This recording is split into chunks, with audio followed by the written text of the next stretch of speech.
بسم اللہ الرحمن الرحیم نحمدہ ونصلی ونسلم علی رسولہ الکریم وعلی آلہ وصحبہ واہل بیتہ اجمعین اما بعد۔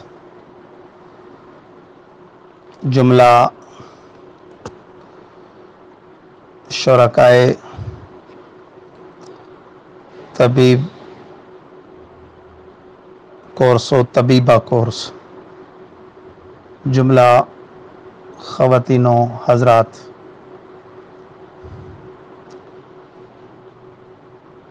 ائمہ اربعہ میں سے حضرت سیدنا امام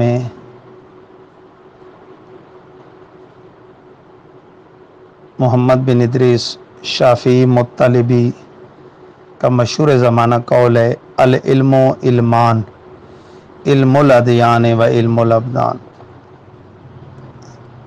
علم اصل میں در حقیقت دو علم ہیں، دین کا علم اور بدن کا علم۔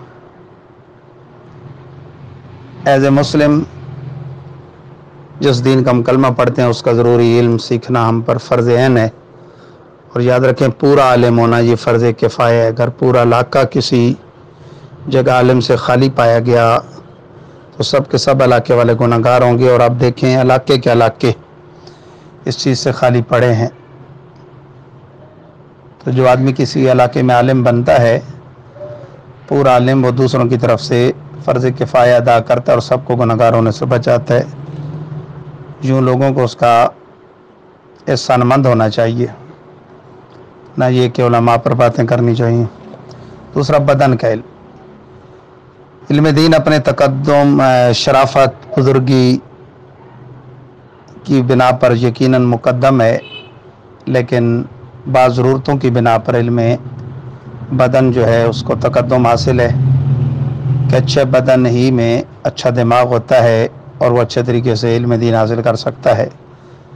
اچھا بدن ہی احکام شرع کو صحیح بجا لاتا ہے کہ احکام شرع جتنے ان کا نفاذ تو بندے کے بدن پر ہوتا ہے، نہ کہ در و دیوار پر۔ اعضاء مضبوط ہوں گے، صحت مند ہوں گے تو آدمی کھڑے ہو کے نماز پڑھے گا، ورنہ بیٹھ کے یا لیٹ کے پڑھنی پڑے گی۔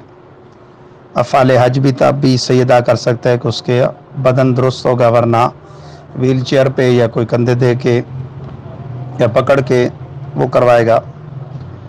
روزہ بھی وہی درست طریقے پر رکھ سکتا ہے جو صحت مند ہے، اعلی حاصل قیاس۔ تو آپ کو سب کو، خواتین و حضرات کو خوش آمدید کہ آپ نے ایک تعداد ہے آپ میں جو ویسے ہی علم دین سے پہلی وابستہ ہیں، اور بعض وہ ہیں جو علم طب سے وابستہ ہیں۔ اب آپ نے کیسے کورس کا انتخاب کیا جس میں علم بدن کا ایک مخصوص جدید طریقہ، نظریہ مفرد اعضاء اربعہ، جو طب اسلامی، طب قدیم، طب نبوی کہہ لیں، یا جس کو یونان والوں نے ایک دور میں فروغ دیا تو طب یونانی کہلائی، اس کی ایک بدلتی اور جدید شکل ہے، اس کا آپ نے انتخاب کیا۔ انشاءاللہ اس کورس میں آپ بہت زیادہ علم دین بھی سیکھ سکیں گے اور علم بدن بھی۔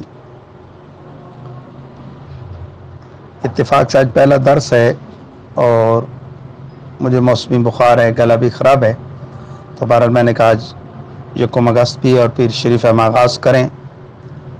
تو یاد رکھیں کہ مرض کوئی بھی ہو، روحانی یا جسمانی، اس کا مرکز دل ہے۔ فی قلوبہم مرض فزادہم اللہ مرضا، جو قرآن مجید فرقان حمید قرآن رشید میں ابتدا میں سورہ بقرہ میں پہلی 5 آیتیں الف لام میم سے ام المفلحون تک، ان کے بارے میں جو ظاہر اور باطن میں مومن ہے۔ پھر ان الذین کفروا سے والو عذاب عظیم تک 2 آیتیں ان کے بارے میں جو ظاہر اور باطن میں کافر ہیں۔ پھر آگے وَمِنَ النَّاسِ مَن یقول سے لے کر آخر رکوع تک 13 آیتیں ان کے بارے میں جو ظاہر میں مومن بنتے تھے، حقیقت میں کافر تھے، یعنی منافقین۔ منافقوں کا ذکر کرتے ہوئے فرمایا فی قلوبہم مرض فزادہم اللہ مرضا، ان کے دلوں میں مرض ہے، اللہ نے ان کے مرض کو بڑھا دیا۔ بظاہر یہ مرض وہ ان کا باطنی مرض ہے، روحانی مرض ہے، اسلام مخالفت، بغض مصطفیٰ، لیکن اس پر ائمہ مفسرین امام قاضی بیضاوی، شیخ زادہ، امام فخر جان رازی وغیرہ مفسرین نے فرمایا کہ مرض خواہ جسمانی و روحانی، بلکہ عرف میں تو مرض بول کے جسمانی ہی مراد لیتے ہیں، تو وہ خواہ یہ ہو یا وہ باطنی جس کا صحت میں ذکر ہے، دونوں اس کا مرکز دل ہے۔ اس وجہ سے ہمارے ائمہ کے ان ارشادات کو پیش نظر رکھے اطباء نظریہ مفرد اعضاء اربعہ نے یہ کہا کہ ایک جسمانی مرض سے ہزاروں علامات پیدا ہوتی ہیں، یعنی تکلیفیں، اور ایک روحانی مرض سے ہزاروں بیماریاں پیدا ہوتی ہیں۔ لیکن اللہ تعالیٰ کا فرمان ہے اور اللہ تعالیٰ کے حبیب کا بھی فرمان ہے کہ امراض کی شفائیں اتاری گئی ہیں سوائے موت اور بیماری کے، بڑھاپے کے۔ مشہور حدیث ہے ما انزل اللہ دان الا انزل اللہ شفاء الا الحرم بالموت، اور مشہور روایت ہے لکل داء دوا، اللہ نے جو بھی مرض اتارا اس کی شفا اتاری سوائے بڑھاپے اور موت کے، اور دوسرا ہر داء کی دوا ہے، ہر مرض کی دوا ہے۔ انسانی جسم جو ہے نا وہ اربع عناصر سے مرکب ہے، آگ، پانی، ہوا، مٹی۔ ان کے 4 مراکز ہیں، کیونکہ ہمارے عنوان ہے طب کا بدن، باڈی، حیوانی باڈی۔ اب ہم جنرل طبی میں انسانوں کے بھی اور دیگر حیوانات کے بھی، تو پھر ساری حیوانی باڈی ہمارا موضوع ہوگی، اور اگر ہم صرف انسانوں کے طبیب ہیں تو یہ حیوان ناطق انسان، اس کی باڈی ہمارا عنوان ہوگی، اور اگر صرف دیگر حیوانات کے ہیں تو وہ حیوان غیر ناطق کی باڈی ہمارا عنوان ہوگی۔ یہ اربع عناصر سے مرکب ہوئی ہے یہ باڈی، آگ، پانی، ہوا، مٹی اس کے میٹیریل ہے۔ سب سے پہلے ان کی تفصیلات کا معلوم ہونا اور سب سے پہلے طب کی تاریخ کا معلوم ہونا ضروری ہے۔ اللہ نے چاہا تو انشاءاللہ تاریخ طب کا کل میں تفصیلی ذکر کروں گا۔ پھر اربع عناصر سے ہم شروع ہوں گے، آگ، پانی، ہوا، مٹی سے، اور آہستہ آہستہ چلیں گے۔ بہرحال ارکان، یہ ارکان ہیں۔ پھر مزاج ہیں ان کی وجہ سے 4، گرمی، سردی، خشکی، تری۔ پھر ان کی وجہ سے اخلاط ہیں 4، یعنی بلغم، ریح، صفرا اور سودا۔ ارواح ہیں، اقوا ہیں، افعال ہیں۔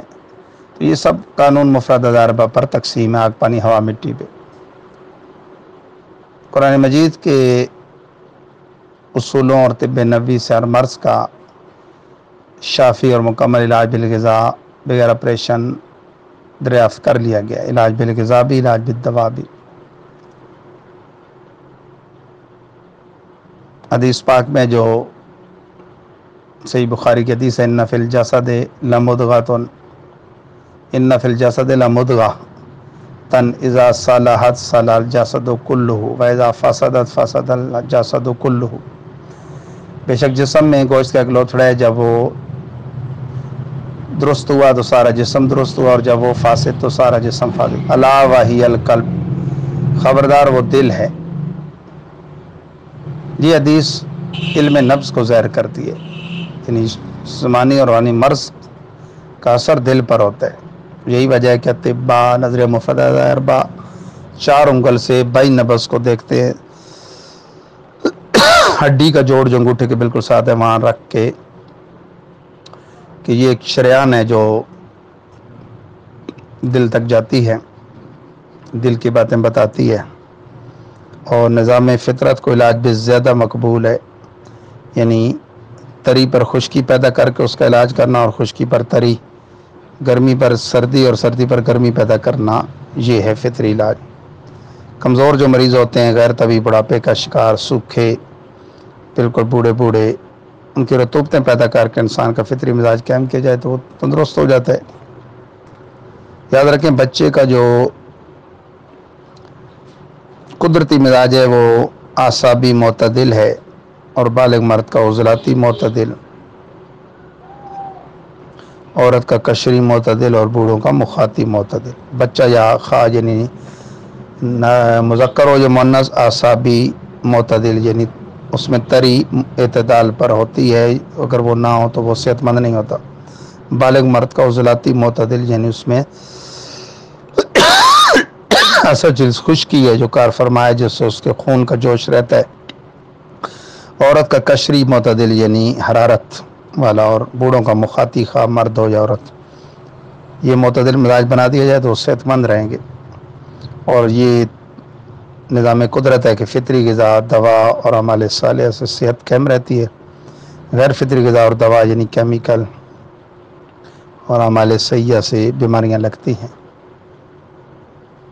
اور ایک جسمانی مرض جب ہوتا ہے، یعنی گرمی سردی خشکی تری میں سے کوئی چیز غیر معتدل ہوتی ہے تو آگے ہزاروں تکلیفیں پیدا ہوتی ہیں جنہیں لوگ مرض کا نام دیتے ہیں۔